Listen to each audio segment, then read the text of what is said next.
cik, cik, cik, satu hal,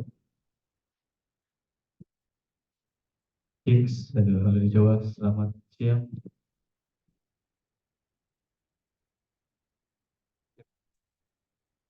Oke, Pak ya. Terima kasih. Iya, boleh boleh Pak. Bisa.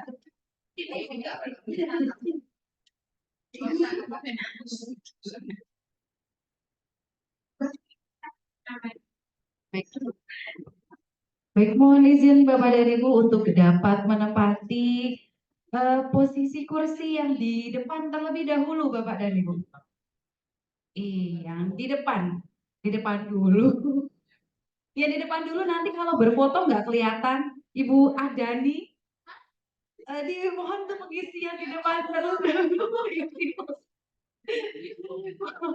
Mohon dapat mengisi kursi yang ada di depan terlebih dahulu. Silakan untuk Ibu Adani Ekuati dan Ibu Sali Alpriani, Ibu Aisyah. Iya. Ya, sudah hadir juga Bapak Ade dan Mawan Belo. Silakan untuk menempati paling depan. Untuk dapat menempati posisi di depan, Bapak. Iya. Tolong ditutup, Pak. Iya, tuh Pak. Bukan murim, Pak. Iya. Dokter Yanuar sudah datang. Sudah hadir juga Bapak Dokter Yanuar. Silakan untuk dapat. Oh wow.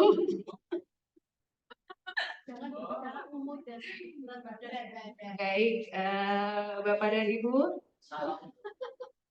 Kami juga ada Zoom ya, di record di dalam Zoom bagi Bapak dan Ibu yang menyusul kehadiran secara virtual, dan juga nanti ada dari perwakilan lagi dari Sekretariat BPSDMP, khususnya dari Biro Bagian Subbag Hukum dan Kerjasama, untuk membantu kami juga dalam proses nanti legal drafting dalam penyusunan kurikulum pelatihan ini.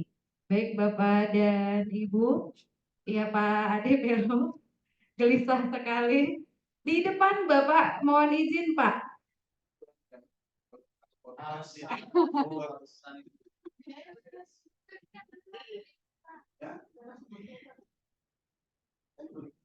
Iya.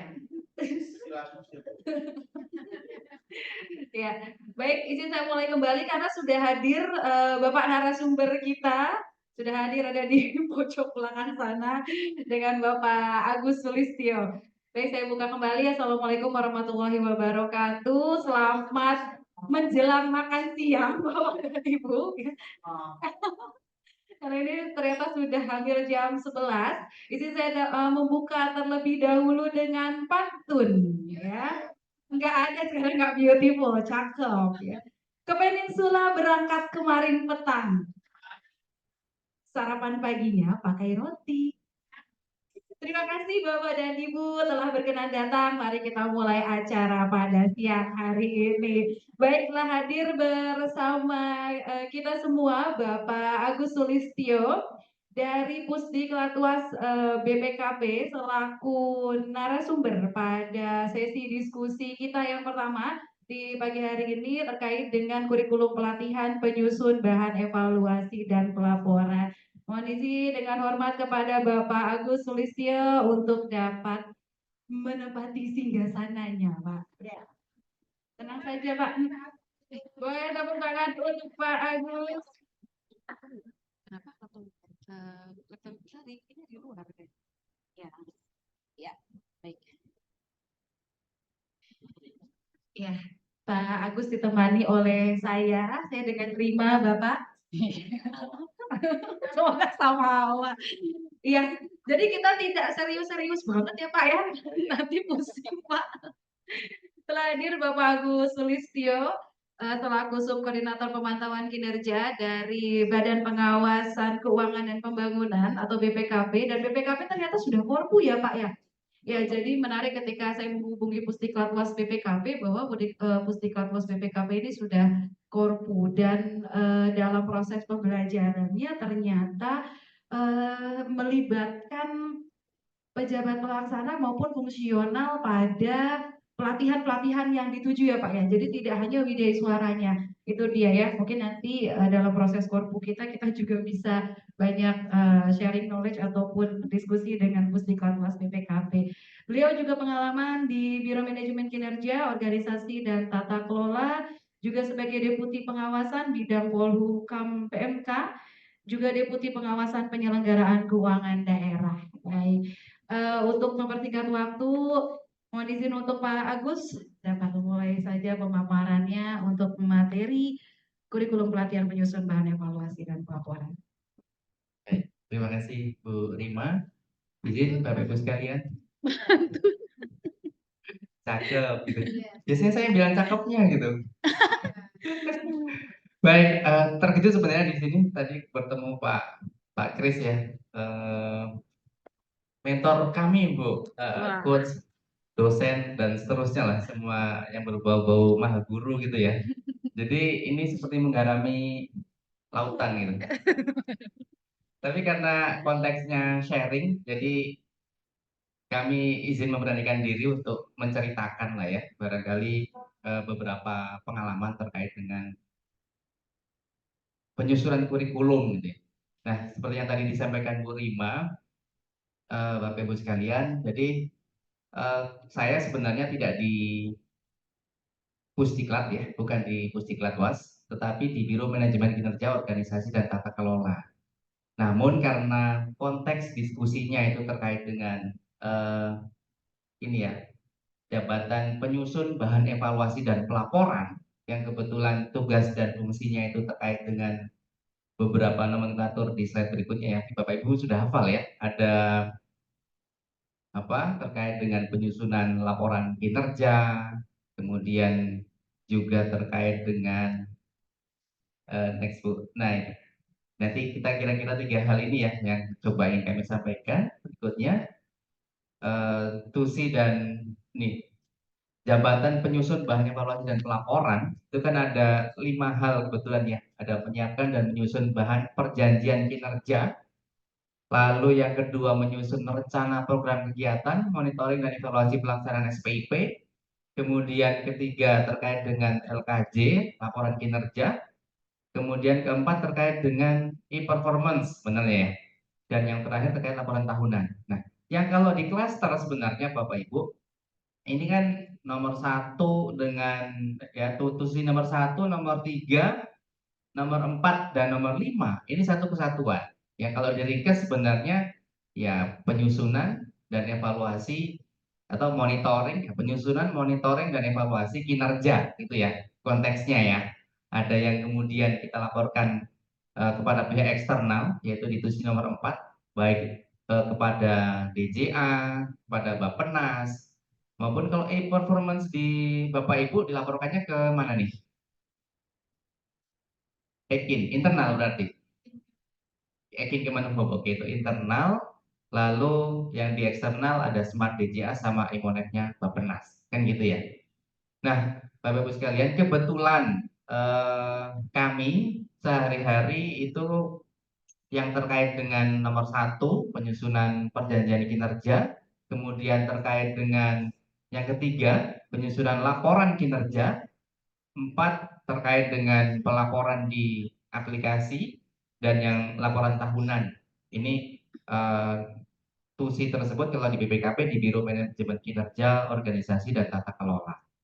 Nah, adapun yang SPIP ini juga karena kebetulan waktu di kami di Deputi Polhukam PMK, kemudian di Deputi Keuangan Daerah itu sebagai Pokja gitu ya, sebuah kelompok kerja untuk menyusun pedoman-pedoman terkait dengan SPIP yang saat ini sudah sampai ke tahap ini ya, SPIP terintegrasi.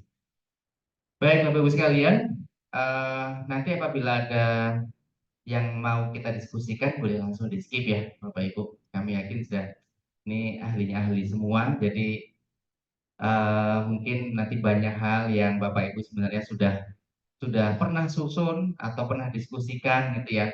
Kami cek di laporannya, laporan evaluasi terkait dengan kompetensi yang dimiliki oleh jabatan penyusun bahan dan evaluasi dan pelaporan ini sudah mantap gitu Bu.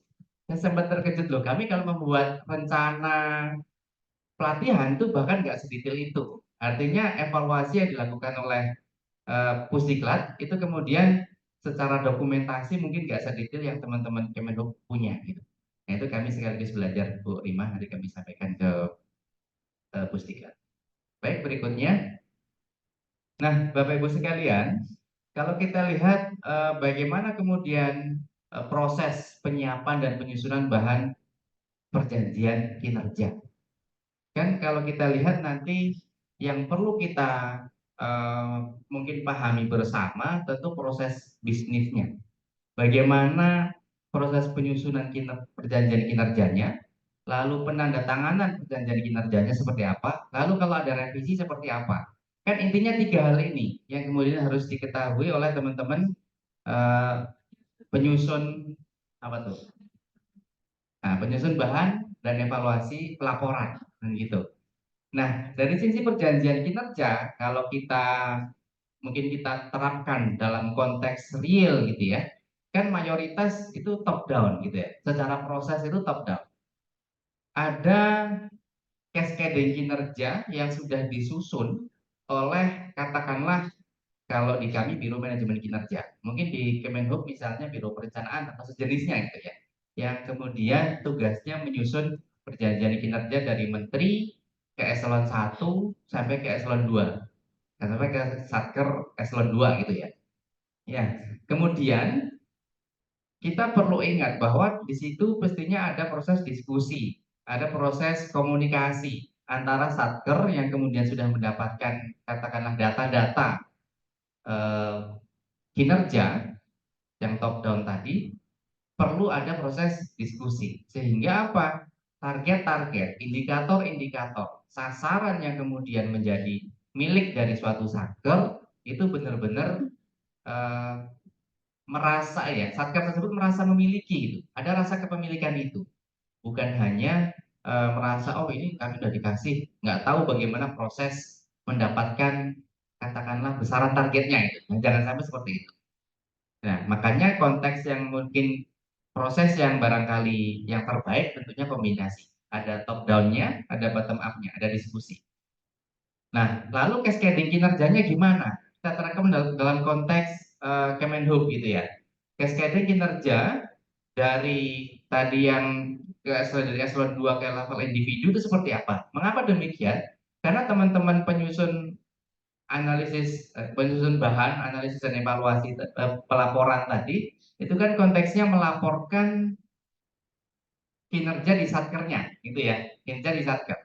Yang katakanlah bisa jadi eselon 2, level eselon 2 atau level eselon 3 misalnya. Nah, cascading kinerja itu yang kemudian harus dipahami oleh teman-teman penyusun. Kemudian timelinenya, ketika katakanlah perjanjian kinerja secara regulasi kita pahami itu maksimal 1 bulan setelah penandatanganan DIPA, maka itu yang juga harus dijaga. Jangan sampai karena katakanlah proses internal yang cukup panjang membuat ini secara dokumentasi atau administrasi itu menjadi lebih dari sebulan, katakan gitu. Namun demikian, ada proses yang kemudian proses update, proses revisi, revisi perjanjian kinerja. Itu bukan hal yang mustahil gitu ya, dan seringkali bahkan menjadi keharusan. Mengapa? Karena seringkali lingkungan strategis kita berubah kan, baik dari sisi katakanlah mungkin pimpinannya berubah, arah kebijakan dominannya berubah, atau bahkan anggarannya berubah. Lalu unit terkaitnya, apakah kemudian setiap teman-teman satker yang teman-teman para penyusun bahan tadi itu di area mana mereka kemudian harus berkoordinasi dengan siapa, dengan biro perencanaan, dengan unit-unit lainnya, bahkan di internal satkernya mereka harus paham karena bisa jadi dari cascading kinerja tadi secara pemilik kinerja itu pasti pasti nanti akan variatif. dengan sasaran ataupun indikator kinerja yang dimiliki oleh setiap satker. Lalu sumber datanya, pohon kinerjanya dulu ya. Jadi pohon kinerjanya dari situ kan akan terlihat bagaimana satu katakanlah indikator kinerja itu diturunkan. Sebenarnya Satker A itu mendapatkan kinerja dari siapa? Apakah dari menteri langsung? Apakah dari eselon satu yang mana, dan seterusnya. Nah, itu yang akan menentukan dengan siapa teman-teman penyusun ini akan berkoordinasi, juga nanti data-data itu dapat didapatkan dari unit yang mana. Unsur-unsur perjanjian kinerjanya, kita juga harus berusaha memahamkan. Kita meyakinkan bahwa seluruh penjabat dari tadi pelaksana penyusun bahan analis evaluasi dan pelaporan itu memang memahami sasaran kinerjanya, indikator kinerjanya, target-targetnya, profil indikatornya, sampai pendanaannya. Nah, konteks itu yang kemudian harus kita yakinkan di Biro SDM maupun kemudian di Pusdiklat. Dalam kurikulum kita pastikan pemahaman itu didapatkan oleh teman-teman eh, tadi eh, penjabat eh, penyusun bahan gitu ya. Kemudian format. Nah, karena kebetulan perjanjian kinerja juga memiliki format yang sudah ditentukan oleh Kemenpan, kita juga harus meyakinkan bahwa kita teman-teman penyusun ini paham formatnya. Lalu dari proses bisnis yang kedua itu adalah penandatanganan perjanjian kinerja. Nah, di sini tentu ada pihak pemilik kinerja dan ada atasan langsungnya, kan gitu. Begitu ada pergantian pemilik kinerja, maka revisi tadi pihak yang kemudian harus menandatangani perjanjian kinerja juga berubah. Karenanya eh, penandatanganan PK menjadi penting. Seringkali agak terlewat gitu. Sudah mau akhir tahun, waktu mau proses pelaporan baru, oh ternyata belum ditandatangani. Pejabat lama kadung di mana, nah itu ternyata dokumennya belum ditandatangani. Cukup sepele, tetapi ketika itu tidak dilakukan, formalitas dokumennya, keabsahan dokumennya menjadi dipertanyakan. Lalu probis penandatanganannya sendiri gitu. Apakah masih manual atau sudah menggunakan tanda tangan elektronik? Itu juga harus dipahami oleh teman-teman penyusun. Proses bisnis yang ketiga adalah revisi ya. Tadi kan penyusunannya, penandatangan, kemudian kalau ada revisi. Kondisi-kondisi seperti apa yang mengharuskan adanya revisi? Lalu pihak mana yang kemudian berhak ataupun berwenang untuk menentukan adanya revisi? Apakah harus diperintahkan dulu oleh pusat, misalnya oleh Biro Perencanaan gitu, ataukah unit kerja boleh mengusulkan? Nah, konteks-konteks seperti itu tuh harus diatur. Lalu proses kalau ada revisi seperti apa? Gitu. Nah, tentunya nanti regulasi terkaitnya jadi banyak nih. Karena kan begitu katakanlah satu indikator kinerja itu ada di barangkali tidak seragam gitu kan. Ada yang di satu unit tertentu tetapi tidak ada di tempat lain dan seterusnya. Nah, keunikan-keunikan suatu unit kerja tersebut memungkinkan adanya revisi perjanjian kinerja yang variatif. Nah, kalau di BPKP kebetulan cukup seragam, Bu. Eh, Perwakilannya, indikatornya semuanya seperti itu. Ada 6 sasaran kegiatan dan ada kurang lebih 24 indikator kinerja. Sama gitu dan bisa diperbandingkan. Makanya ketika ada revisi, kalau di kami kebanyakan top down dari Biro Manajemen Kinerja. Ketika misalnya ada lingkungan strategis yang berubah gitu, semuanya terpengaruh gitu, nggak hanya satu unit kerja. Nah, barangkali di Kemenhub berbeda kondisinya. Ini Bapak Ibu terkait dengan penyusunan bahan perjanjian kinerja. Sekarang, ya, iya benar, satu uraian jawaban. Nah, bagaimana dengan kompetensinya Bapak Ibu? Kalau kita lihat di eh, daftar kompetensi ya, yang Bapak Ibu sudah susun, sudah miliki, teman-teman Kemenhub sudah miliki, kan ada 4 ini intinya. Yang pertama, mampu menyiapkan bahan atau data dasar, data kinerja dalam penyusunan perjanjian kinerja. Ini yang harus dimiliki oleh teman-teman penyusun. Yang kedua, mampu mengumpulkan bahan dan seterusnya dalam perjanjian kinerja. Mampu tadi menyiapkan, yang kedua mengumpulkan. Lalu yang ketiga mengolah, dan yang keempat menyusun. Nah, intinya kan seperti ini ya. Hanya tentu nanti kita kembalikan ke proses bisnis tadi. Proses bisnis penyusunan perjanjian kinerja. Apakah masih manual atau sudah elektronik bahkan? Kan karena tadi, ketika revisi perjanjian kinerja kita ini mungkin bisa 2 atau 3 kali dan satker kita banyak, mungkin nanti suatu saat kita bangun perjanjian kinerja elektronik, kan gitu ya. Ketika itu ada, maka probisnya jadi udah berubah gitu kan. Penyusunan tentu sangat berbeda yang manual dengan yang elektronik. Ada satu katakanlah SOP yang cukup berbeda. Lalu pengumpulan bahannya juga bisa jadi lebih banyak nantinya sudah tersedia di unit pusat. Pengolahannya dan penyusunannya kemudian juga lebih simpel. Nah, ini yang perlu dipertimbangkan nanti di proses diklatnya, kan gitu. Bisa jadi nggak perlu diklat khusus untuk memenuhi kompetensi ini, hanya kompetensi terkait dengan penyusunan perjanjian kinerja. Dia bisa dikombin dengan katakanlah kompetensi lain yang diharapkan, yang dituju gitu ya. Oke, berikutnya kita masuk ke tusi yang kedua gitu ya. Menyusun rencana program kegiatan, monitoring dan evaluasi pelaksanaan SPIP.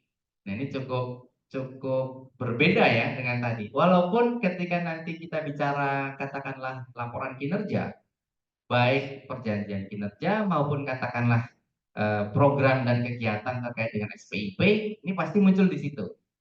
Nah, karena kemudian teman-teman analis ini, kita nyebutnya apa sih Bu? Penyusun, penyusun bahan. Ringkasnya apa? Iya, ANEF, oke. teman-teman aneh. Nah, teman-teman ANEF ini berat banget kan di sisi ini. Harus merencanakan program atau kegiatan terkait dengan SPIP. Nah, kalau saya bayangkan, biasanya di kementerian ataupun di Satker ada satgasnya, itu kan. Kalau kita katakanlah satu kita bayangkan program atau kegiatan SPIP itu dugaan kami yang kemudian mengordinir adalah Sekretariat Jenderal, gitu ya, atau Inspektorat Jenderal, kan gitu. Tapi idealnya di Sekretariat Jenderal. Jadi terpusatnya kan di situ, karena yang diakses oleh katakanlah BPKP selaku pembina SPIP itu kan entitasnya, Kementerian Perhubungannya. Jadi yang perlu dipastikan siapakah yang kemudian menyusun program atau kegiatan SPIP-nya. Nah, itu hampir pasti nanti di level pusat. Kemudian ketika katakanlah teman-teman ANEF ini harus katakanlah memonitor, kemudian mengevaluasi dan melaporkan kegiatan-kegiatan di satkernya, maka itu adalah turunan dari program atau kegiatan penyelenggaraan SPIP di level Kemenhub-nya, di level entitasnya. Kan gitu ya. Nah, makanya bisa jadi nanti terkait dengan proses bisnis pertama, perencanaan program atau kegiatan, ini enggak semuanya mengikuti. Artinya, pemahaman atas unsur SPIP ya nggak harus dalam-dalam banget untuk mereka. Tapi untuk teman-teman yang di Setjen ya, di Sekretariat Jenderal harus. Teman-teman Satgas SPIP harus. ANEF yang kemudian teman-teman ANEF yang kemudian katakanlah ditempatkan di kesekjenan itu harus memahami unsur-unsur SPIP itu. Lalu timeline evaluasinya seperti apa? Nah, jangan sampai kita menyusun program atau kegiatan, tetapi nanti pas katakanlah Ijen atau BPKP masuk untuk melakukan reassessment, itu belum selesai. Dalam satu siklus itu belum tuntas gitu. Nah, itu yang kemudian harus perhatikan.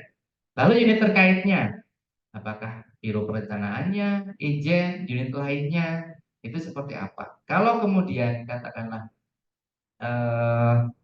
terpusat kegiatannya, maka tadi yang di unit kerja, yang di satker, berarti konteksnya hanya menguatkan. Program-programnya udah given. Nanti tinggal modifikasinya gitu ya. Lalu pohon kinerja. Mengapa pohon kinerja ini penting? Jangan sampai kita nih ada aneh di unit kerja di satker yang diminta untuk katakanlah menyusun program kegiatan, kemudian memonitor, bahkan melaporkan pelaksanaan SPIP, tetapi tidak ada satupun di unit itu, di satker itu, yang katakanlah memegang atau mendapatkan cascading kinerja terkait dengan SPIP. Bagaimana cascadingnya? Bisa jadi nanti kaitannya dengan perencanaan tuh. Bisa jadi itu sub unsur ya, sub unsurnya SPIP yang di pusdiklat nanti terkait, misalnya terkait dengan komponen SDM-nya gitu kan. Yang di tempat lain eh, bisa jadi terkait dengan pelaksanaan misalnya pengendaliannya di Biro Keuangan lain lagi gitu. Nah, kita pastikan para ANEF ini tahu di unitnya itu sebenarnya yang terkait dengan SPIP itu cantolannya itu seperti apa, sasaran kinerja yang mana, indikator kinerja yang mana, dan siapa yang kemudian memegang indikator kinerja tersebut.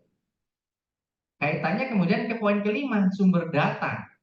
Data-data kinerja yang nanti akan dimonitor, yang harus dilaporkan oleh teman-teman ANEF di unit kerja, itu jadinya clear.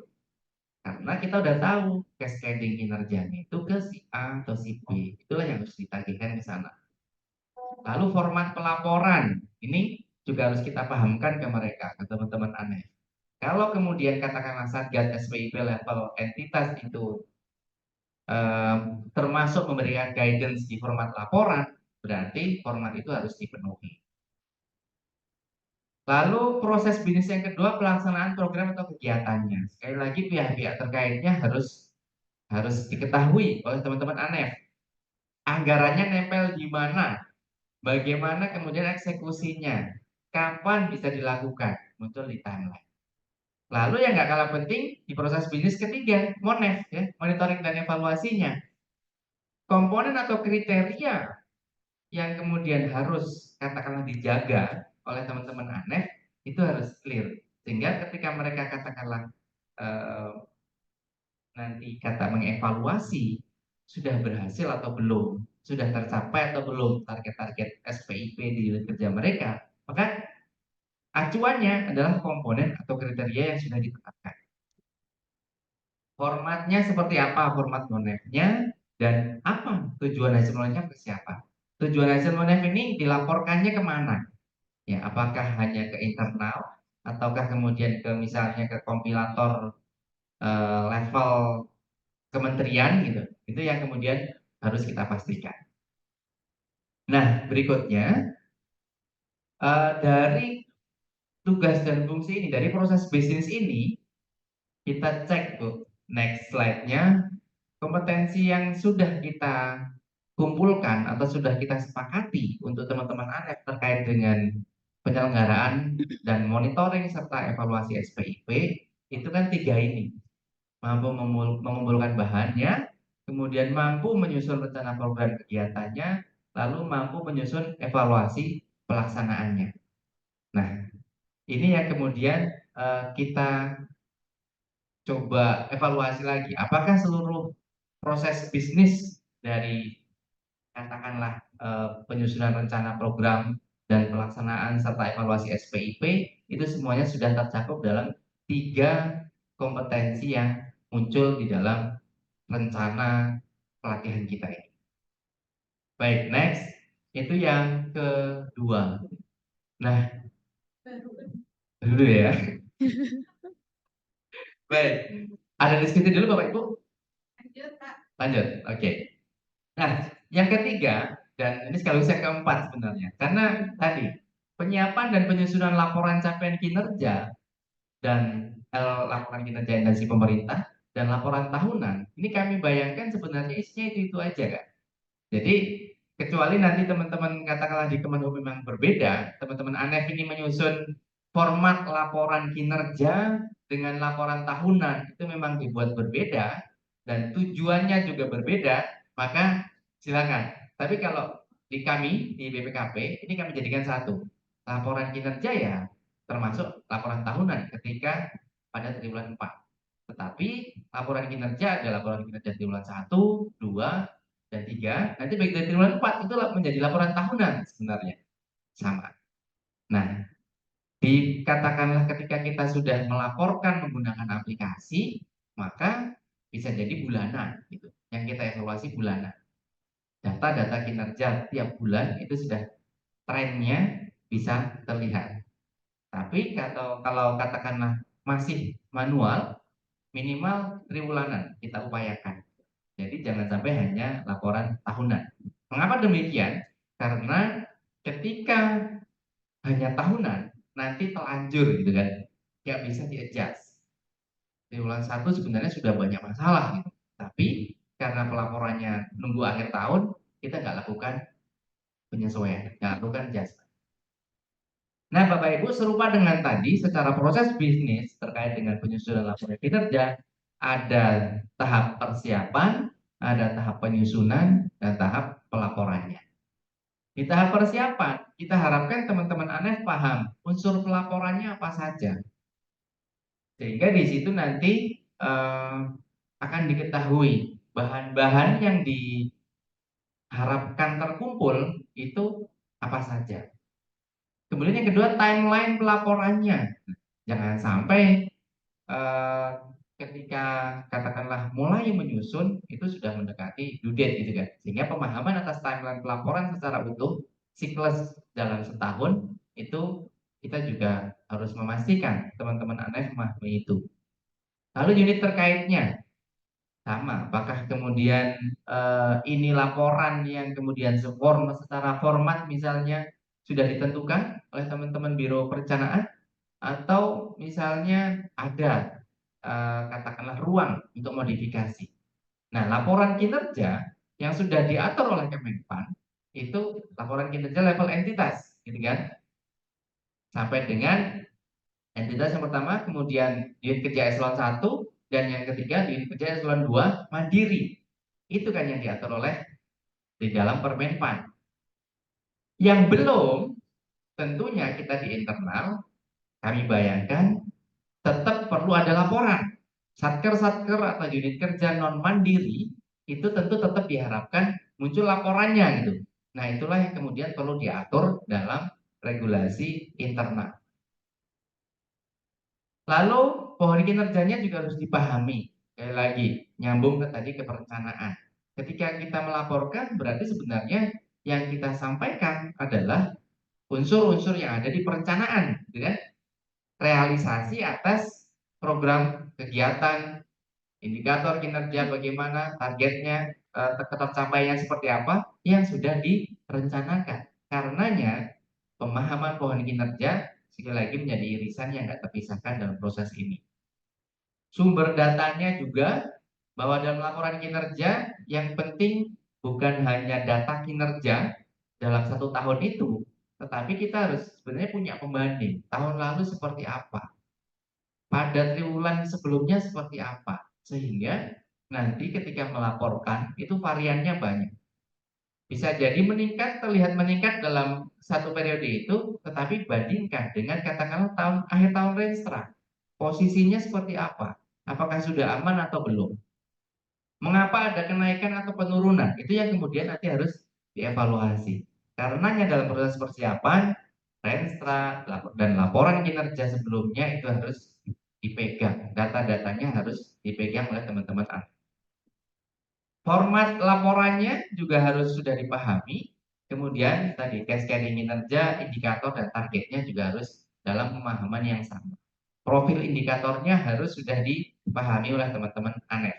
Sehingga nanti ngukurnya nggak beda-beda, harus konsisten. Kalau belum ada, bisa diusulkan ke katakanlah ke Biro Perencanaan. Sehingga nanti ketika melaporkan itu bisa diperbandingkan antara triwulan, antar tahun, antar periode. Itu di tahapan yang pertama.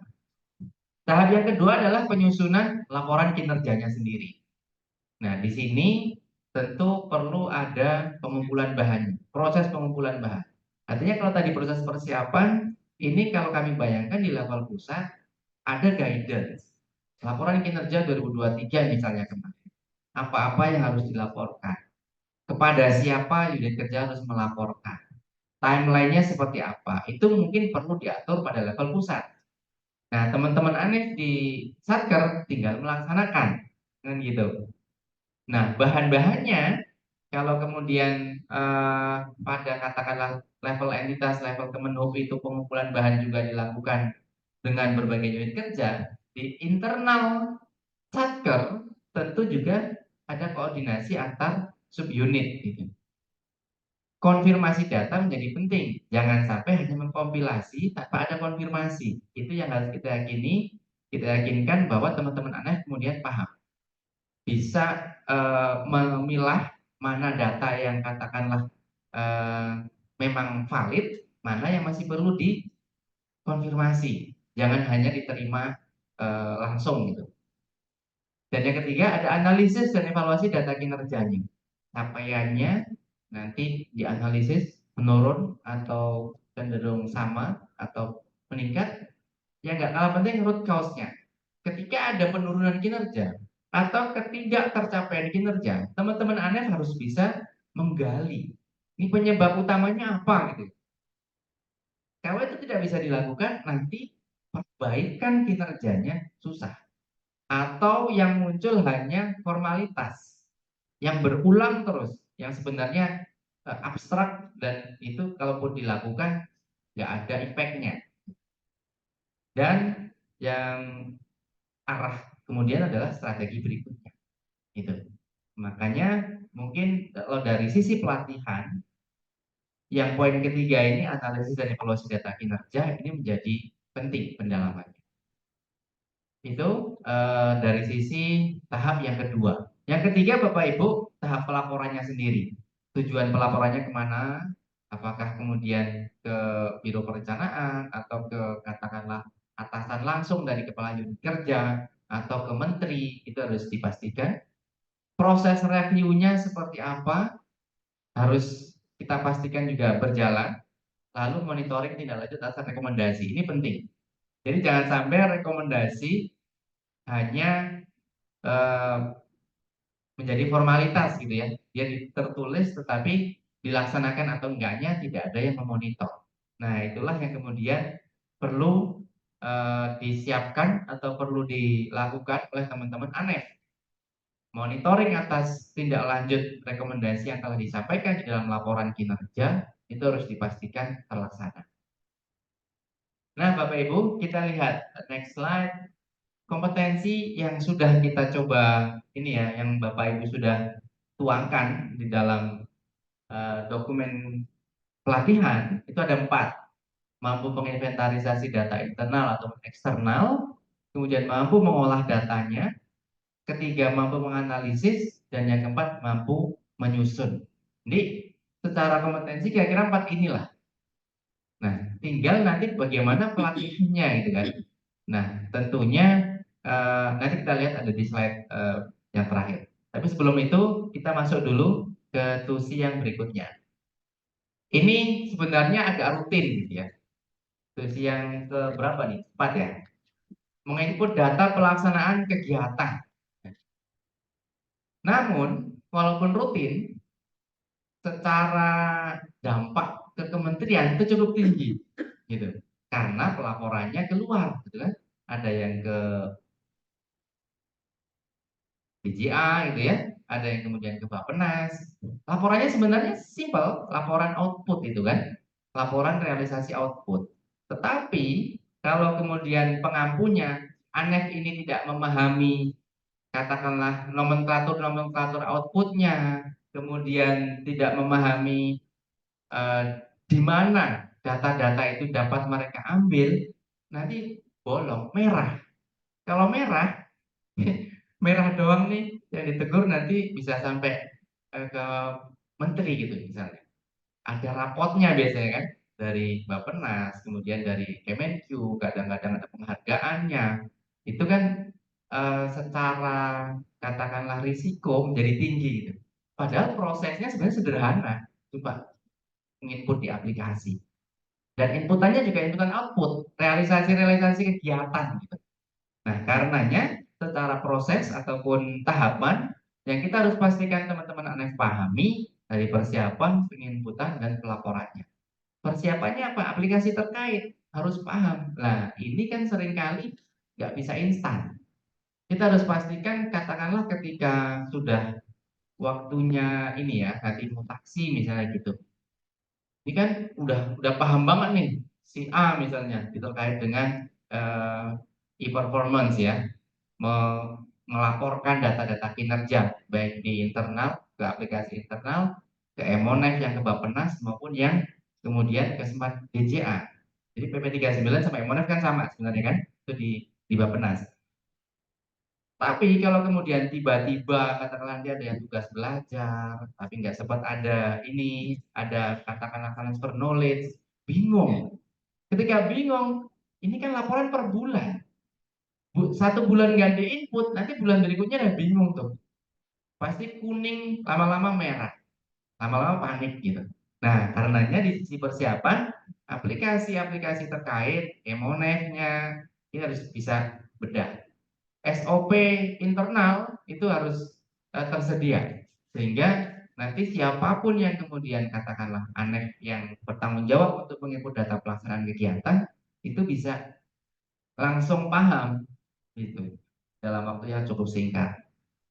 Timeline pelaporannya, nah apakah kemudian paling lambat tanggal berapa itu juga harus dipahami oleh teman-teman ANEF. Kalau yang Emonef PP39 misalnya itu kan paling lambat biasanya tanggal 10 bulan berikutnya. Nanti ada proses verifikasi setiap 3 bulan sekali. Verifikasi yang melaksanakan bukan ANEF-nya, bukan teman-teman ANEF, tetapi atasannya, mungkin subkoordinatornya atau koordinator di unit itu. Kalau tidak diingatkan, kadang-kadang lupa. Udah diinput baik bagus nih, bagus-bagus setiap bulan, bulan ketiga lupa. Atasannya nggak melakukan verifikasi, merah. Gitu. Misalnya gitu. Nah, kemudian unit terkaitnya juga harus dipahami, walau kadang-kadang, terutama yang di unit pusat gitu ya, ini apa nomenklaturnya A gitu, tetapi ternyata anggarannya di unit B. Itu juga kalau misalkan ada perubahan-perubahan itu harus bisa dipahami oleh teman-teman ANEF. Sumber datanya ada data kinerja, ada laporan di laporan kinerjanya. Nah, ini harus sinkron. Data yang kemudian dimasukkan atau diinput dalam Emonef PP39 harus sama dengan yang dilaporkan atau diinput dalam Smart DJA. Kan gitu. Nah, seringkali prosesnya tricky. Karena kalau secara normal, harusnya kan revisi anggaran misalnya, itu kan DJA, ada proses inilah ya, ada proses komunikasi data antara Krisna dengan Sakti, gitu kan? Level nasional harusnya seperti itu, ada komunikasi data. Faktanya sampai dengan sekarang enggak, gitu kan? Revisi anggaran misalnya udah belasan kali, tetapi data yang di Emon PP39 baru sampai kepada data yang kesekian, ketinggalan gitu. Nah, kalau udah seperti itu berarti kan teman-teman ANEF harus tahu komunikasinya itu ke siapa. Siapa yang kemudian harus ngobrol dengan katakanlah programmernya Bappenas, programmernya Emonef PP39. Apakah boleh langsung satker yang bersangkutan? Apakah harus teman-teman yang di pusat misalnya? Nah itu hal-hal detail terkait dengan aplikasi pelaporan kinerja yang ke eksternal ini cukup cukup banyak itu. Nah, yang menggembirakan mulai 2024 untuk pelaporan 2023 ini kan ada rekonsiliasi data nih, yang Bappenas dan DJA-nya langsung langsung melip gitu. Formal ada suratnya, nanti langsung tripartit tuh. Ini sedang berlangsung kan minggu-minggu ini. Ada dari pihak Bappenas, ada dari pihak DJA dan ada dari pihak kementeriannya. Nah itu lumayan lah kalau ada proses itu nanti perbedaan-perbedaan data itu bisa diantisipasi. Nah, tetapi kan kembali ke kitanya nih, para ANEF-nya kan, harus megang dulu data kinerjanya kita harus sudah valid dulu. Pemantauan berkala data unit kerja ini yang kemudian kalau kemudian di level pusat mungkin banyak ininya ya, variannya. Harus nguprak-uprak, katakanlah berapa puluh satker atau miskin sampai ratusan ya Bu? Oh, jadi 31 bener ya. 31 satker itu kadang ada yang disiplin, kadang ada yang sibuk banget gitu kan, nggak sempet gitu. Nah, ini yang kemudian perlu diantisipasi. Itu di sisi pertama persiapan. Proses yang kedua penginputan. Bahan-bahannya harus siap dulu, kemudian konfirmasi sama, konfirmasi data. Ini kan data inputan yang kemudian seringkali tidak berbasis laporan, gitu ya. Jadi eh, proses konfirmasi itu jadi penting. Jangan sampai kemarin diisi berapa, nanti bulan ini kok kembali itu. Nggak, karena mungkin yang input berbeda, nggak paham, ANF-nya berbeda sehingga data-data yang diinput itu kemudian eh, nggak sama. Padahal dalam konteks yang seharusnya misalnya kumulatif harus bertambah terus gitu. Nah, lalu yang ketiga analisis dan evaluasi data kinerjanya. Ini penting walaupun misalnya masuk ke sisi pelaporan itu sudah otomatis gitu ya. Kalau yang di Smart DJA atau kemudian di Kemenek BP39 kan langsung bisa dicetak gitu ya sisi pelaporan. Tetapi yang dibutuhkan oleh pimpinan kan sebenarnya dari sisi root cause-nya, capaian root cause sama next strateginya. Itu yang kemudian harus kita pahamkan ke teman-teman ANEF dalam kurikulum pelatihan kita. Nah, next kita lihat kompetensinya apa? Ada 3 hal paling nggak. Mampu melaporkan yang di e-government, kemudian mampu melaporkan di aplikasi e-monef BP39, dan yang ketiga mampu melaporkan di aplikasi Smart DJA. Aplikasi kedua dan ketiga itu juga seringkali ini pengembangannya itu cepat. Sehingga kalau teman-teman ANF nggak katakanlah nggak mengikuti itu yang tahun lalu mungkin provisnya A, sekarang udah A+1 misalnya gitu. Nah itu yang kemudian harus diupdate ke mereka. Baik, next. Nah ini secara kurikulum pelatihan. Secara umum Bapak Ibu sekalian, yang kemudian harus kita pastikan untuk katakanlah menyusun bahan pelatihan kepada para analis, ya, penyusun bahan analisis evaluasi dan pelaporan itu baseline kompetensinya seperti apa. Dari data ANEF kita mungkin ada yang katakanlah masih pada tataran basic gitu ya, ada yang sudah lanjutan, ada yang sudah ahli, ada yang katakanlah sudah advance gitu ya. Nah, karenanya untuk suatu pelatihan yang kemudian sudah harus jelas berapa orangnya, kurikulumnya seperti apa, pengajarnya dari mana misalnya. Maka baseline kompetensi ini harus harus eh, kita punya, kita miliki. Challenge-nya di teman-teman Kemenhub itu karena tadi tusi anehnya banyak itu. 4 gitu, 4 klaster utama gitu kan. Harus bisa nyusun LKJ, harus bisa nyusun dan memonitor kegiatan SPIP, harus bisa menyusun apalagi tadi perjanjian kinerja gitu ya, dan yang kemudian yang keempat harus bisa melaporkan di aplikasi gitu. Nah, 4 hal itu apakah kemudian semuanya harus bisa empat-empatnya dilakukan satu orang atau kemudian dilakukan oleh masing-masing? Katakanlah satu orang megang satu, gitu, satu satu tusi gitu. Nah, kalau seperti itu berarti harus diklaster lagi nih dari baseline kompetensi tadi. Mungkin yang teman-teman yang di pusat bisa bisa fokus per tusi. Oh, diklat terkait penyusunan laporan kinerja.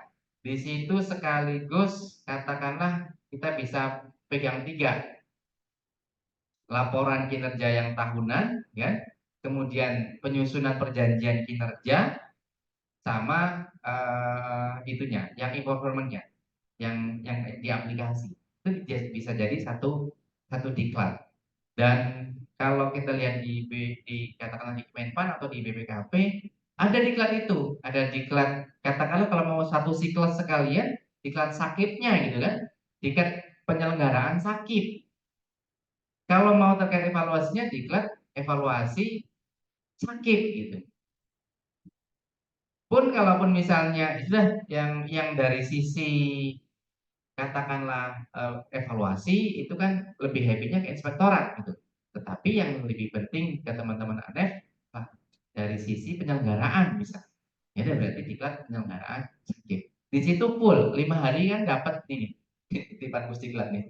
Jadi 5 hari itu dapat, dan dari sisi perencanaan itu otomatis yang digali terkait renstra, perjanjian kinerja, rencana aksi, rencana kinerja anggaran, itu yang perencanaan 5 tahunan dan perencanaan tahunannya muncul di dalam eh, diklat yang sakit tadi.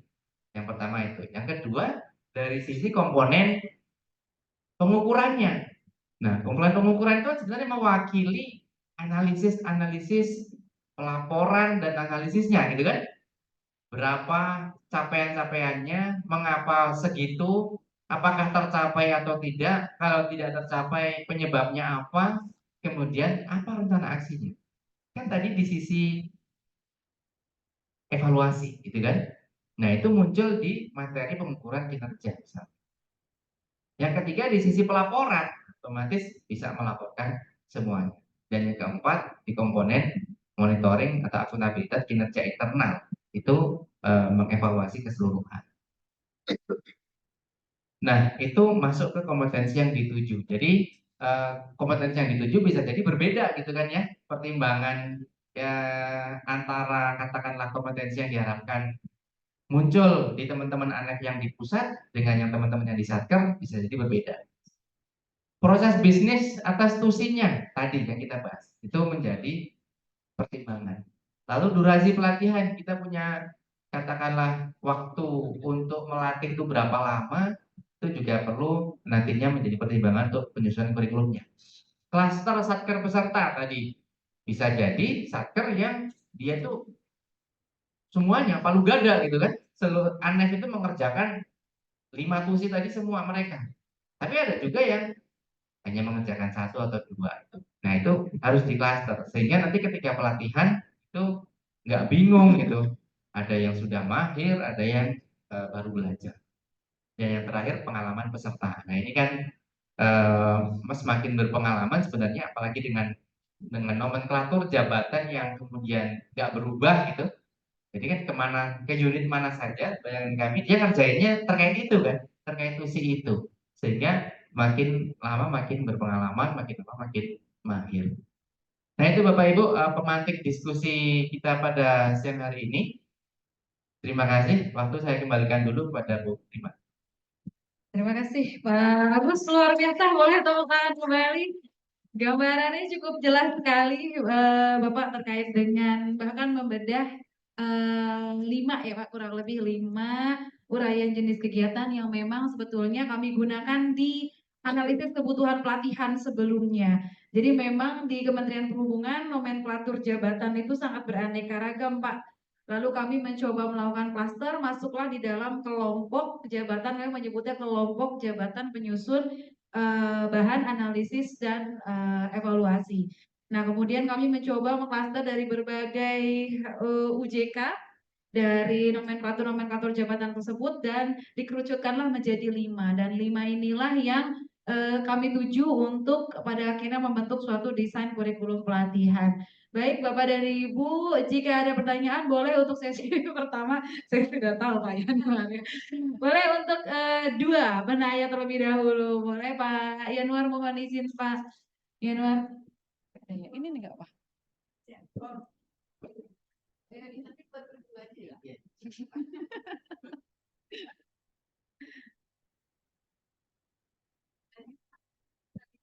Yang banyak Pak, biasanya Bapak 1, 2.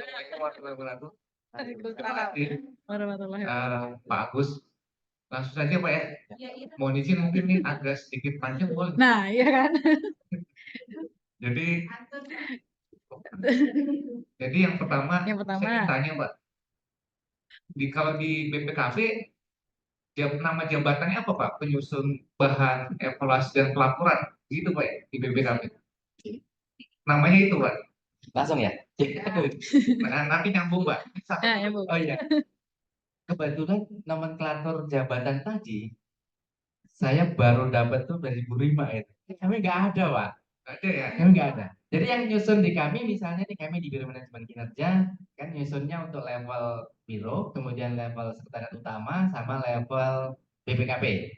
Itu jabatan-jabatan yang di situ itu perencana, fungsional perencana. Nah, teman-teman yang di Biro Keuangan itu juga fungsional itu analis ya, analis keuangan, analis perbendaharaan gitu. Kemudian yang di perwakilan BPKP rata-rata itu kan karena di bidang P3A namanya, di bidang pelaporan, itu auditor yang di situ. Jadi kami melekat tusi ini, yang 5 tusi ini melekat di unit, melekat di bidang gitu. Orangnya siapa aja yang di situ, dalam jabatannya apapun harus kemudian bisa menyusun itu. Gitu. Nah, 500 itu dikerjakan satu orang atau beberapa orang yang berbeda? Beberapa orang yang berbeda, tetapi oleh unit atau subunit yang sama. Hmm. Nggak mungkin kan satu orang semua dikerjakan itu. Eh, Kompetensi teknis tadi Pak, ada 5. Kalau satu orang kayaknya nggak ada ya. Ya, tapi Nggak mungkin Pak ya. Kalau di Kemenhub Palu Gada kita Pak. Satu orang. Kalau satu jabatan ya. Tapi minimal dalam satu unit kami itu katakanlah yang berkewajiban melaporkan itu kan pada unit kerja eselon 2 gitu ya. Itu paling enggak dalam satu bidang itu isinya 15 orang. Ya, tinggal nanti bagi-bagi kan tugasnya juga bukan hanya ini ya Pak. Akan ada tugas-tugas lain yang kemudian juga dikerjakan. Dibagi 15 orang kan? Nggak mungkin kan, nggak logis kerjakan semua satu orang. Nah, itu masalah satu di Kemenhub tuh Pak. Pertanyaan yang kedua, ada nggak diklat ini namanya Pak di BPKP, penyusun bahan evaluasi dan pelaporan yang isinya tuh 5 itu, 5 kompetensi teknis dalam satu kurikulum? Nggak ada Pak. Nggak ada kan? Tadi yang kami ceritakan, diklat SPIP itu sendiri. Makanya Penyelenggaraan sendiri, evaluasi sendiri. Untuk teman-teman katakanlah unit kerja berarti diklat penyelenggaraan. Nah, otomatis dia tahu dari sisi perencanaan, pelaksanaan sampai bagaimana cara melaporkan. Itu diklat SPIP.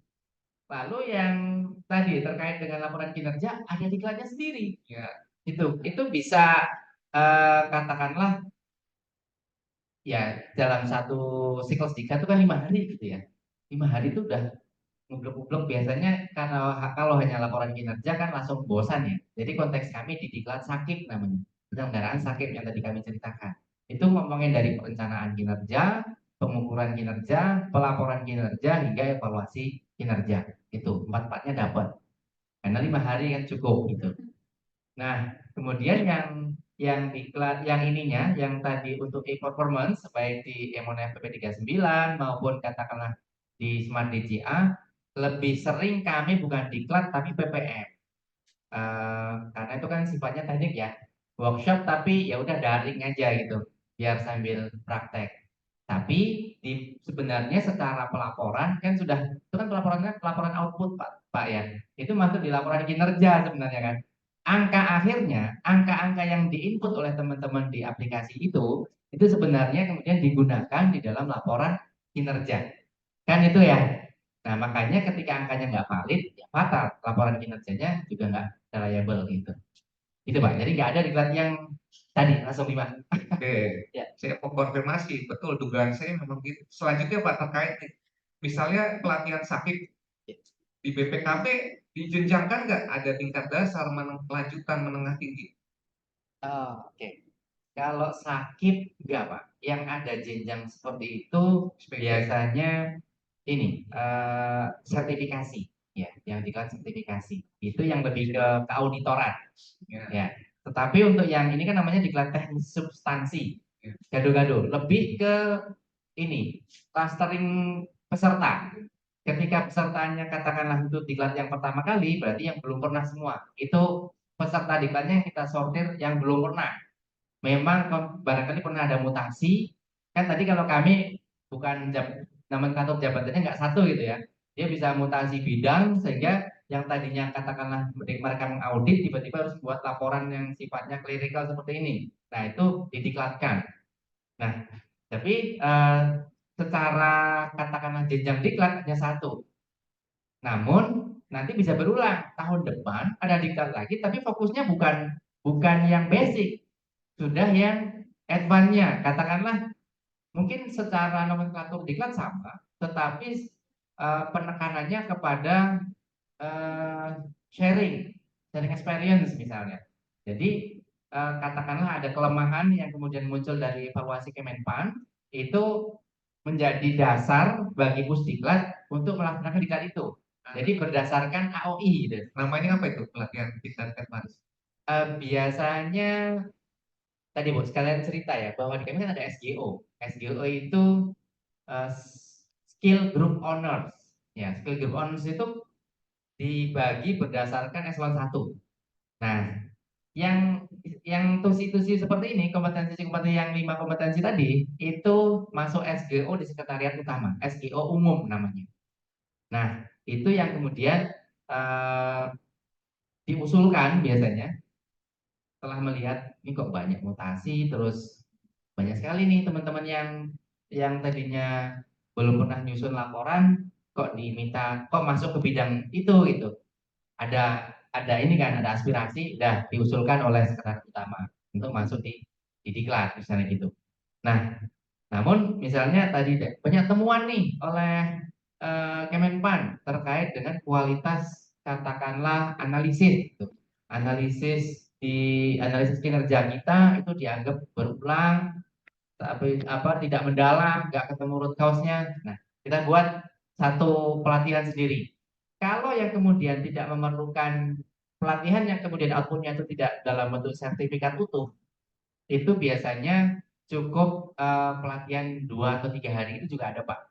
Nah, tetapi memang kan gini, kemarin-kemarin kan sertifikat itu penting gitu kan, itu diklat gitu. Itu nanti masuk di talent pool dan sebagainya ya. Arahnya ke situ ya, karena sudah satu kesatuan kan ya, pelatih cross kompetensi, kemudian katakanlah nanti mapping karir itu pelatihan apa saja yang sudah diikuti, itu yang membuat kami agak terikat teman-teman lebih memilih pola diklat. Padahal kalau kita lihat lagi kebutuhannya sudah nggak diklat lagi nih, cukup pendalaman paling 2 atau 3 hari gitu kayak gitu Pak. Tapi konteksnya kemudian seperti itu kalau di Kemudian formatnya apa Pak dia? Klasikal, non klasikal, full e-learning, blended. Yang tadi 2 itu. Ya. Jadi eh, mulai 2022 lo nggak salah Pak. Biasanya kombinasi. Di awal tadi blended ya namanya ya, blended learning. Itu ada MOOC-nya dulu. MOOC itu eh, peserta yang kemudian sudah ditunjuk itu harus lulus tuh, harus baca, harus lulus, dapat sertifikat MOOC-nya dulu. Nah, setelah itu ada in-class. Nah, in-class tadi tergantung kebutuhan. Kalau memang perlu 5 hari, 5 hari. Kalau yang hanya perlu 2 hari, 2 hari misalnya.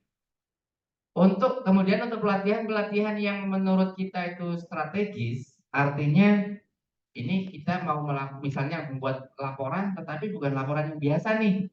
Laporan yang benar-benar bisa nanti ada sintesisnya, bukan cuma membaca data, tetapi beyond ada apa di balik data itu sudah bisa dilaporkan, termasuk infografisnya menarik, tampilan dari laporannya nggak biasa-biasa saja.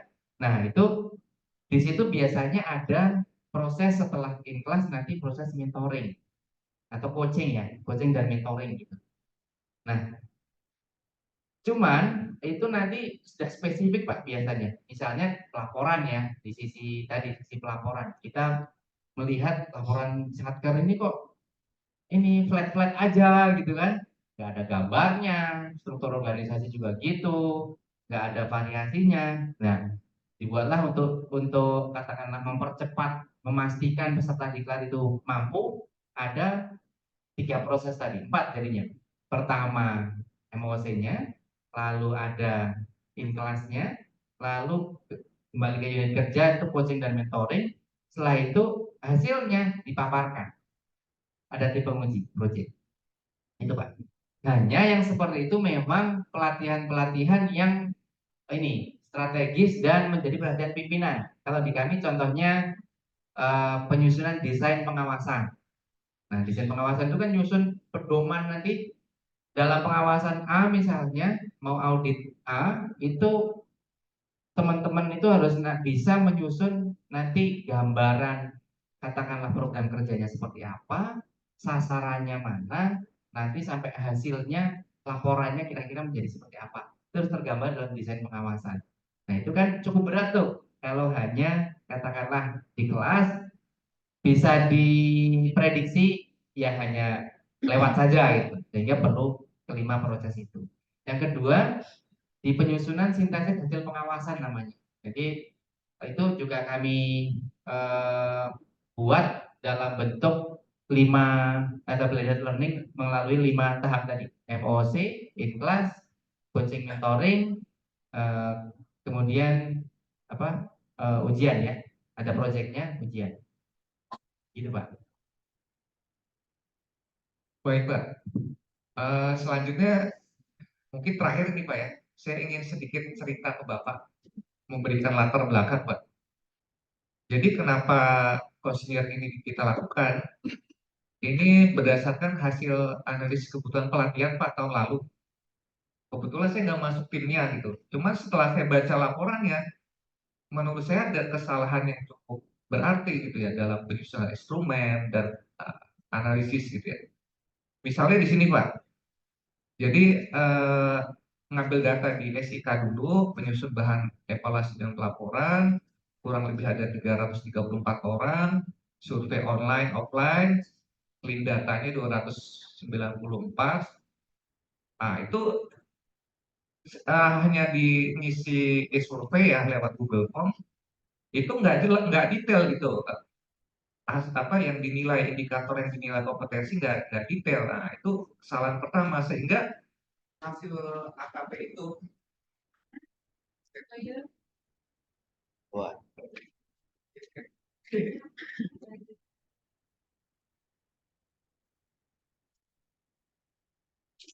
Jadi hasil AKP itu menunjukkan dari 294 itu rata-rata kompetensi teknisnya di angka 41,4 untuk kompetensi teknis LKIP, LAKIP ya. Di mana itu masuk ke jenjang tingkat lanjut. Tapi nggak jelas ini materi submateri pokok kompetensi yang lemah, gap yang lemah sehingga harus kita isi dengan pelatihan, kita kembangkan itu apa nggak jelas. Nah, menurut saya pembagian menjadi 4 tingkatan ini juga agak kurang logis ya. Menurut saya lebih logis yang di BPKP itu. Jadi tingkat dasar sebelum belum apa pegawai baru ikut yang basic, baru setelah itu mungkin dia sekian tahun kerja, baru ikut yang tingkat lanjutan kan Pak ya.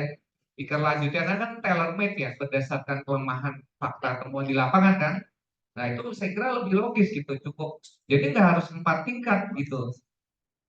Apalagi dari laporannya saya menemukan banyak berkumpul di tingkat lanjut dan menengah, sedangkan tingkat dasar dan tingginya hanya 4 orang gitu. Itu kalau 294 kita lanjutkan pelatihan itu kan satu kelas 30 hanya 5 angkatan gitu kan, atau 6 atau 7 gitu kan. Ini problem pertama di kita gitu. Nah pertanyaan saya terkait hal ini Pak, terkait misalnya kita ambil studi kasus Lakip ya. Tadi Bapak sampaikan dari mulai persiapan, penyusunan dan pelaporan gitu kan. Kalau kita kaitkan dengan temuan AKP kami gitu Pak ya, Lakip skornya rendah sehingga masuk lanjutan di rentang 25 sampai 50. Nah, itu agar kita bisa menggradasikan kompetensi itu mana yang masuk dasar, mana yang masuk lanjutan, mana masuk menengah. Itu apa Pak indikatornya? Itu mungkin kalau di tahap persiapan dan pelaporan agak sulit ya. Yang lebih masuk menurut saya yang tadi Bapak jelaskan tuh tahap penyusunan ya. Kalau analisis itu bisa kita gradasikan kan berdasarkan kompleksitas tingkat kesulitan menganalisis itu kan bisa kita gradasikan. Cuman kalau di tahap persiapan pelaporan itu kan menggradasikannya gimana Pak? Itu masalah yang di kita itu kalau kita mau bikin pelatihan kurikulum ini menjadi 4 tingkat gitu. Saya kira 4 tingkat pun itu tidak harus selalu begitu gitu kan.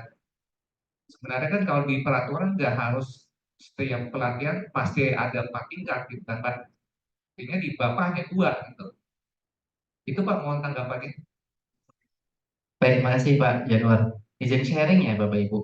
Kalau yang di kami itu kemudian pernah tuh kami coba survei terkait dengan kemampuan unit kerja.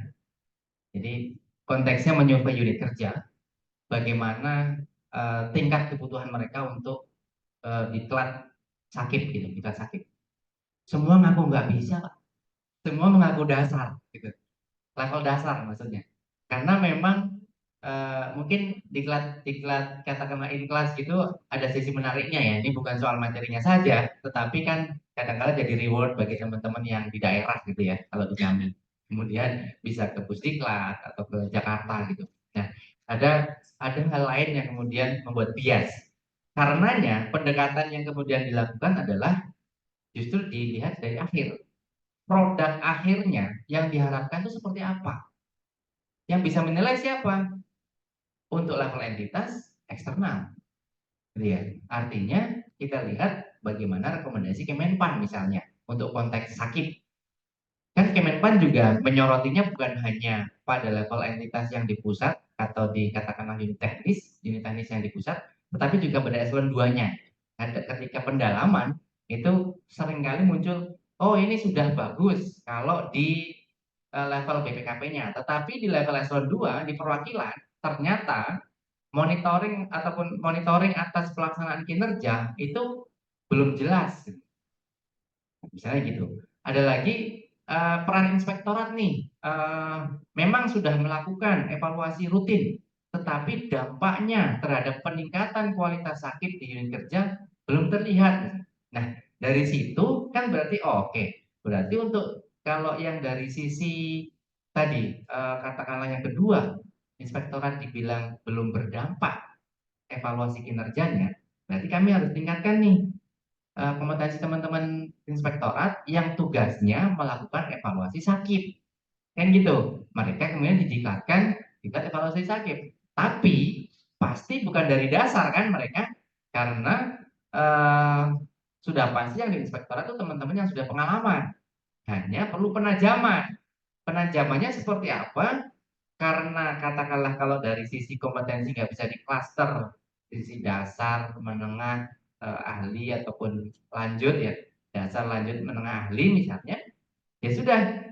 Yang perlu diperjelas berarti yang disebut berdampak kan seperti apa? Berarti narsumnya dari Kemenpan lah, yang kemudian menyatakan bahwa hasil evaluasi internal inspektorat itu belum berdampak, berarti kan mereka tahu nih kriteria-kriteria yang seharusnya didalami, dipahami oleh teman-teman asesor di inspektorat itu apa, biarlah Kemenpan yang menjelaskan misalnya gitu. Nah, kemudian dari situ kan berkembang ketika pada proses katakanlah proses komunikasi dengan calon pengajar gitu, pengajarnya kan bisa jadi tadi bisa dari eksternal, kemudian dari SGO-nya, skill group owners yang kemudian paling memahami evaluasi itu misalnya mana? Oh, kami punya data, Pusdiklat ngobrol dengan katakanlah biasanya kami dengan di Biro Manajemen Kinerja karena salah satu tusi kami itu menganalisis kinerja. Jadi kami tahu unit kerja mana yang kemudian secara katakanlah kualitas itu bagus di sisi audit kinerja. Oh, bagus di sisi katakanlah evaluasi hambatan kelancaran pembangunan misalnya. Artinya teknik evaluasinya bagus. Oh, oke, berarti kami selain dari Kemenpan, kami ambil lagi nih pengajarnya dari deputi investigasi misalnya. Yang kalau secara proses melakukan analisis itu runut, bisa mendalam kayak gitu Pak.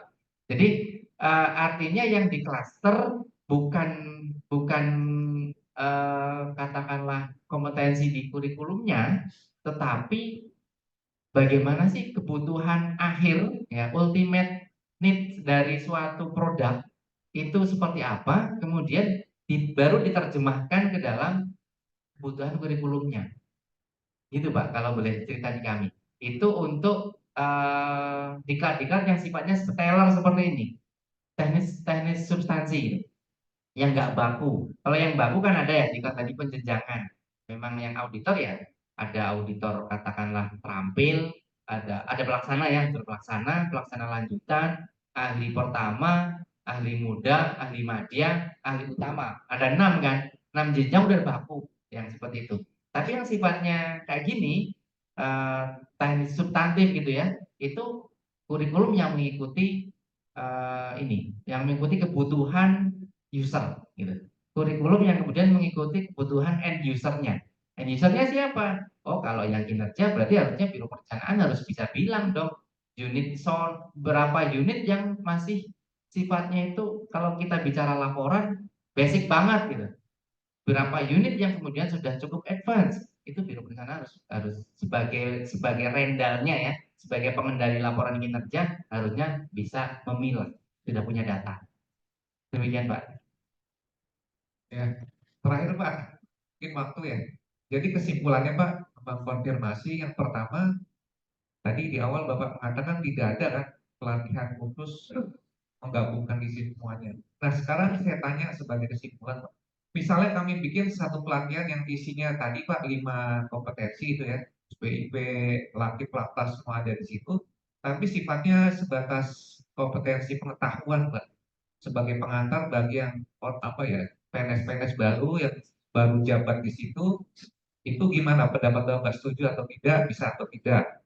Kemudian kesimpulan yang kedua, kalau misalnya kami dapat inspirasi dari kasus Bapak, kalau kami juga mengadopsi tempat Bapak, boleh nggak misalnya hanya tadi dua tingkat saja, tingkat pelatihan penyusunan evaluasi pelaporan tingkat dasar bagi yang baru mau duduk di situ, ya. Dan yang kedua tadi kontekstual Pak ya, tergantung temuan datanya kelemahannya apa, terus kita bikin untuk menutup kelemahan itu lewat pelatihannya, kita sesuaikan gitu kan Pak ya. Silakan Pak. Baik, terima kasih Pak. Tadi yang pertama, secara prinsip setuju Pak. Artinya sebenarnya 5 tusi ini bisa di klaster kan. Intinya tuh pelaporan bahwa bahwa semua katakanlah semua fungsi tadi harus dilaporkan kan. Semua tugas tadi harus dilaporkan kan? Terkait dengan SPIP, penyelenggaraan SPIP, terkait dengan laporan kinerja, terkait dengan performance dan seterusnya, termasuk perjanjian kinerja. Itu kan kalau di klaster sebenarnya satu. Katakanlah diklat apa pelatihannya bukan ini justru kan. Jadi, katakanlah pelatihan pelaporan kinerja unit kerja gitu kan misalnya, atau pelatihan kinerja organisasi. Kan kelima hal tadi kan kinerja organisasi isinya kan. Bahkan yang SPIP itu kan muaranya nanti kan capaian indikator kinerja pada satker itu gitu kan. Katakanlah kalau di nanti ujungnya ya di Kemenhub skor SPIP-nya berapa gitu kan. Tetapi yang kemudian kalau kita katakanlah masukkan di dalam sasaran cascading kinerjanya, setiap sub unsur dan sub unsur SPIP-nya mestinya bisa melekat di unit-unit tertentu tuh. Tadi yang pusdiklat, pusdiklat biro SDM sama mungkin ada katakanlah eh, unit lainnya itu ngomongin SDM, terkait dengan SDM. Nanti ada unit yang ngomongin tentang katakanlah pelaksanaan pengendalian, pasti setiap unit ya gitu.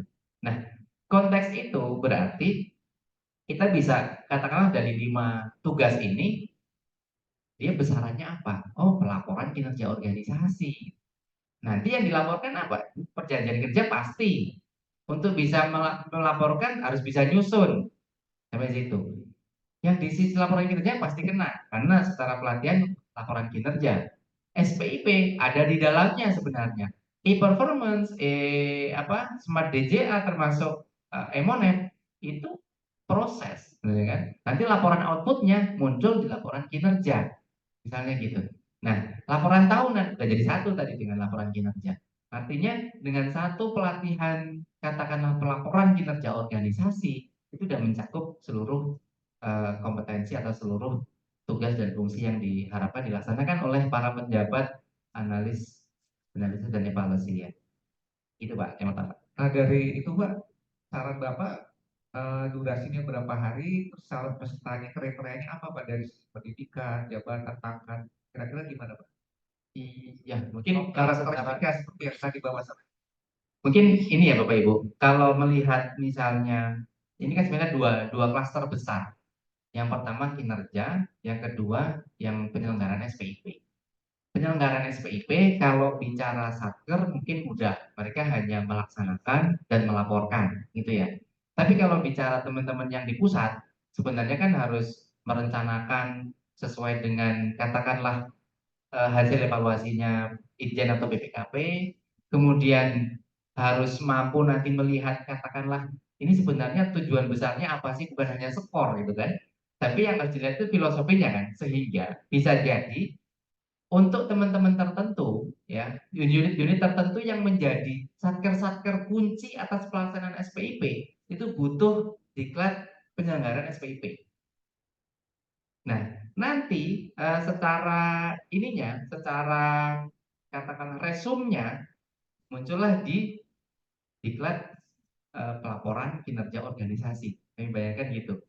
Nah, kalau ternyata ternyata secara apa? Secara clustering peserta itu kemudian bisa seragam. Oh, ini yang di unit pusat sudah cukup ini untuk satu kelas.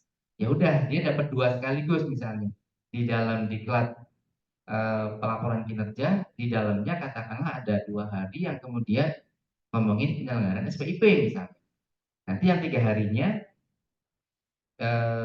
konteksnya di pelaporan kinerja. Artinya total 5 hari. Mungkin yang sudah advance gitu ya, atau teman-teman yang memang secara fungsi itu mungkin di pusat lah ya, yang dia harus memahami secara lebih mendalam terkait dengan SPIP.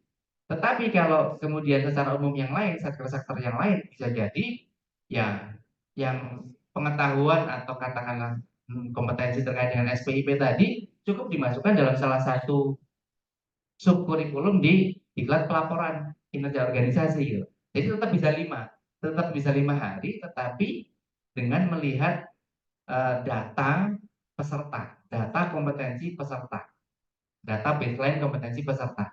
Sehingga walaupun diklatnya sama, bisa jadi nama diklatnya sama, tetapi stressing goal-nya itu beda. Gitu Pak. Kami sering kali gitu.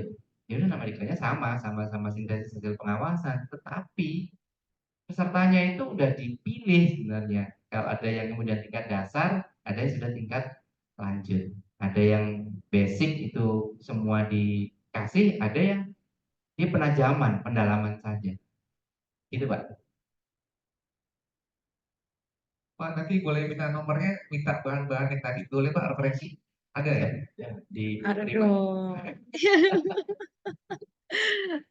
Baik, terima kasih Pak. Ya, benar ya, nggak cukup satu beliau ya. Betul lah, betul. Makanya dikasih pertama duluan. Baik, mohon izin. Pelatihan dari BPKP maksudnya. Oh iya, sebagai ya benar-benar Pak. Ya, kurikulum-kurikulum dari BPKP. Baik, ada lagi Bapak dan Ibu? Silakan.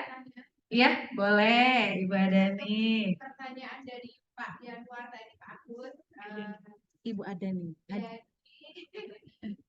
Tadi ada keywordnya stressing sama beda kompetensi. Agus ini butuh istiqarah dulu kan? Kita mendesain pelatihan kalau memang mau tingkat dasar, lanjutan, menengah, dan tinggi, itu dibedakan stressingnya kalau di dasar apa, kemudian kalau di menengah misalnya SPIP dan lain sebagainya, atau mungkin semuanya kompetensi diberikan, tetapi dibedakan misalnya kompetensi berdasarkan taksonomi Bloomnya misalnya kalau di dasar ya mungkin dia cukup bisa mengumpulkan atau lain-lainnya, kemudian kalau misalnya udah di tingkat tinggi harus bisa mengevaluasi atau seperti apa menurut Pak Agus seperti apa? Terima kasih Pak. Makasih Bu Hani. Ini sebenarnya lebih ahli Bapak Ibu lah terkait pembagian di kurikulumnya ya. Tapi kalau boleh sharing Bapak Ibu, kembali tadi, kalau di mungkin karena ini pusdiklat ya, artinya kan harus di sisi katakanlah perencanaan diklatnya sudah clear di tahun ini misalnya gitu ya, atau semester semester ini diklat yang tersedia apa gitu mungkin arahnya ke situ ya, harus harus sudah bisa menentukan. Nah karenanya diskusi dengan skill group owner tadi itu seringkali kalau kami di Temen 1 katakan bulan November, bulan Oktober gitu, di bulan 4 Temen 1 sehingga eh, nanti memang benar-benar di kami yang sesuaikan pusdiklatnya Bu. Jadi biro biro SDM, pusdiklat dan SGO itu ngobrol di Temen 1. Misalnya untuk sakit masih perlu nggak gitu. Langsung to the point gitu. Temuan dari Menpan masih banyak, tetapi sebenarnya kalau bicara kompetensi nggak perlu diklat, cukup nanti katakanlah kami buatkan MOOC yang cukup mendalam tapi ngena gitu, harus ada sertifikat kelulusan, bisa gitu Pak. Februari nanti pelatihannya katakanlah bulan April itu atau Mei, nggak masalah. Tetapi benar-benar kalau di kami yang menyeting bukan pusdiklat. Artinya bukan user yang kemudian harus ngikutin kurikulumnya pusdiklat, tetapi pusdiklat yang harus menyusun kurikulum sesuai kebutuhan user. Ada agak beda kan di situ ya, yang beda dari situ. Gitu Bu. Hasil AKP Analisis kebutuhan pelatihan. Tadi kan sudah saya komentari yang AKP kita Nah, lemah tuh. Iya. isi AKP-nya mungkin. Kalau ini lebih Kalau di BPKP kurikulum disahkan oleh siapa? kurikulumnya kapus diklat Pak. Kapus diklat kan gini, karena SGO tadi ya, sisi kurikulum nanti disahkan oleh kepala selaku apa namanya? dan kabar. Kalau di BPKN kapus diklat. Tapi secara katakanlah approval-nya dari kepala BPKN.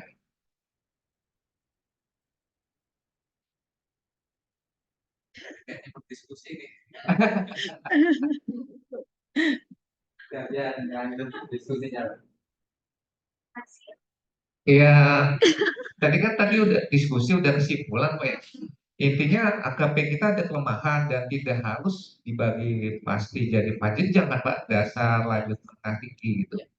Yang pertama itu belum jelas kompetensi, kesenjangan kompetensi ini yang diisi itu apa gitu. Misalnya laki tingkat lanjut, dia lemahnya di apa itu kok masuk tingkat lanjut kan gitu Pak. Terus apa tadi yang tingkat SP Lamtah juga ini tadi hasil AKP masukin menengah, loh kenapa dia menengah? Itu nggak terpotret Pak di AKP-nya gitu, itu masalah gitu kan Pak, betul Pak ya? Nah sehingga tadi kesimpulan diskusi saya sama Pak Agus kan, ya kita buat dua saja itu Pak ya, kita inspirasi dari BPKP, dua tingkat aja Pak ya, dasar buat yang umum, sebatas memberikan pengetahuan ya, umum, pengantar lah, jas umum. Yang kedua itu yang kita tailor-made kan Mbak, berdasarkan hasil temuan kelemahan data dari Kemenpan dan lain-lain gitu Pak. Kalau usulan kami malah seperti itu Pak. Nah. Dan kami katakan kemudian nanti kan Pusdiklat dan Biro SDM melakukan rekonfirmasi di akhir tahun efektif atau enggaknya satu diklat itu, dan pola yang tadi itu ternyata jauh lebih efektif daripada kita terjebak pada tadi kurikulum yang cluster. Iya, Itu best practice-nya kan sudah menunjukkan itu kan ya. di Bapak. Terus jangan sampai kita bikin baru salah lagi kan, sok-sokan kan. Padahal best practice-nya nggak begitu. Misalnya kita tetap bersikukuh bagi 4 nih, dasar, lanjut, menengah, tinggi. Nanti kita akan kesulitan Pak. Satu, menggradasinya kompetensi, Ya. mana masuk dasar, mana lanjut, mana masuk.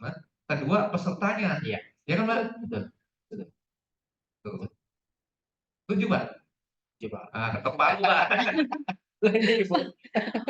Pak, ini sambil melanjutkan juga ya Pak ya. Nah, kalau misalnya ada 2 kurikulum ya Pak ya, 2 kurikulum berjenjang yang dasar. Kalau dasar itu kan dia lebih firm ya Pak ya, artinya nggak terlalu banyak dirombak. Nah, yang kedua ini kan sifatnya lebih kepada tailor made ya.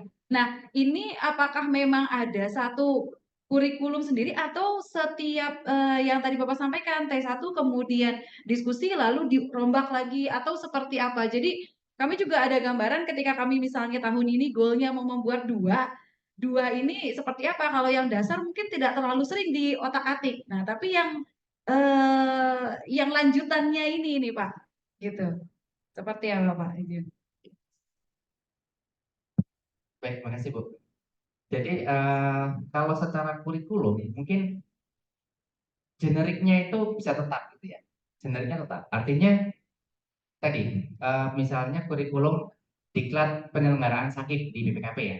Itu ya hari pertama itu overview sakit dan RP serta pengenalan komponen sakit itu hari pertama misalnya. Hari kedua itu kita bicara komponen perencanaan kinerja. Hari ketiga bicara komponen pengukuran kinerja. Hari keempat bicara komponen pelaporan kinerja dan hari kelima bicara komponen evaluasi akuntabilitas internal. Artinya 5 hari itu atau 5 mata ajar itu tetap seperti itu. Kemudian breakdownnya juga tetap. Bedanya apa? Bedanya apa nanti? Dikatakanlah di diklat tahun ini dengan diklat tahun depan misalnya. Bedanya adalah stressing diskusi atau stressing point dari user. Dari kelemahan-kelemahan yang ditemukan oleh user. Misalnya untuk yang tahun ini kita bilang karena baru pertama dasar itu diklat dasar penyelenggaraan sakit. Secara kurikulum tetap 5 hari pertama sampai ke-5 itu sama. Tetapi yang dibahas adalah memang lebih banyak ke katakan penyampaian satu arah gitu ya. Seharusnya apa diregulasi apa maknanya apa kayak gitu. Pemahaman lebih sampai ke pemahaman gitu. Lalu ketika katakanlah diklat yang kedua, yang berbeda apa? Secara kurikulum mungkin sama. Hari pertama sampai dengan kelima masih di 5 komponen itu. Tetapi dalemannya nanti sudah ada dari SGO bahwa ini loh kelemahan dari Kemenpan itu ada katakanlah 5. Biasanya Menpan itu kan mengklaster di masing-masing komponen. Di komponen perencanaan itu ada kelemahan misalnya sasaran kinerja belum berorientasi hasil. Nah, kita akan gali sasaran kinerja kita tuh apa saja. Tiap unit kan punya. Yang dimaksud berorientasi hasil itu apa saja kriterianya itu dikupas. Pasti sehari udah mampu itu. Misalnya. Itu tinggal lanjut deh. Karena langsung case by case. Di unit si A itu masalahnya apa? Di sasaran kinerjanya. Unit si B apa? Dan seterusnya gitu. Kalau unit kerjanya beda-beda dan sasaran serta indikatornya berbeda, lebih lama lagi tuh galinya. Menarik. Nah, nanti di komponen yang lain kan 5-5-nya ada. Kebetulan kita bicara sini ya, laporan kinerja berarti konteksnya kan ditemuannya Menpan misalnya. Kita lihat saja yang laporan hasil evaluasi sakit Kemenpan. Itu kan pasti ngomongin dari perencanaan, pengukuran, pelaporan, evaluasi. Semuanya pasti ada kelemahan yang dituliskan sudah oleh Kemenpan. Kita tinggal mendalaminya. Kalau dari Kemenpan nggak ada, dari mana? Dari Itjen pasti ada. Gitu. Yang kedua, yang misalnya SPIP. SPIP kan juga ada unsur dan subunsurnya kan. Nah, pasti di setiap unsur ataupun subunsur itu ada kelemahan. Untuk SPIP tingkat dasar ya cukup mengetahui ini setiap katakanlah hari pertama unsur lingkungan pengendalian, hari kedua unsur penilaian risiko dan seterusnya. Itu 5 hari untuk tahu itu juga udah pusing gitu ya. Karena kan dari orang yang sama sekali baru masuk terus dikasih materi terkait SPIP pasti pusing. Nah, nanti yang advance ya beranjak dari temuannya lagi. Dan temuan itu tiap tahun pasti ada. Kita secara penyelenggara diklat ataupun menyusun kurikulum nggak perlu khawatir. Masalah itu pasti ada. Gitu. Jadi kita gali aja jangan kita yang terbebani. Si skill group ownersnya siapa untuk SPIP? Biro perencanaan, atau katakanlah di sekjen yang mana, biro organisasi misalnya. Mereka harus bisa ngomong bahwa kita skornya segini, kemudian dibilang BPKP banyak kelemahan ABCD, itu karena Satker A harusnya melakukan ini tapi nggak melakukan. Satker B harusnya sudah seperti ini tapi masih pada level yang di bawahnya. Itu. Jadi teman-teman nggak banyak pusingan seolah-olah tugasnya Pusdikla nih, padahal bukan. Pusdikla itu kan menyelenggarakan. Kurikulumnya diskusi kan. Teman-teman yang paham tentang katakanlah best practice penyusunan kurikulum, tetapi soal masalah yang harus diselesaikan melalui diklat ini yang tahu adalah si ownernya, grup ownernya, gitu, skill group ownersnya. Gitu. Mungkin gitu Pak, gambaran Bu Budima tadi ya, gambaran kami seperti itu. Luar biasa, Pak. Kris, mungkin ada yang mau ditanggapi? Cukup, Pak? Iya. Nanti begitu berkumpul dengan room sebelah untuk bahasan kurikulum ya, pasti akan panas sepertinya. Baik, Bapak dan Ibu mengingat waktu juga terbatas ya, karena sepertinya sudah wajah-wajah ada yang bilang makan siang gitu ya. Eh, di sini sudah ada kontak dan juga email dari Pak Agus Sulistyo ya. Bapak mohon izin jika kami masih membutuhkan banyak sharing dan pengalaman, mohon berkenan untuk dapat kami juga menghubungi Bapak melalui WhatsApp ataupun melalui email seperti itu. Baik, Bapak dan Ibu sepertinya masih banyak sebetulnya pertanyaan yang ingin disampaikan ya ataupun sesuatu yang ingin didiskusikan. Namun terkendala juga dan terbatas oleh waktu. Boleh kita berikan tepuk tangan sekali lagi untuk Bapak Agus Sulistyo, luar biasa. Bahkan sampai pemetaan kompetensi ya. Sekarang sudah agak lebih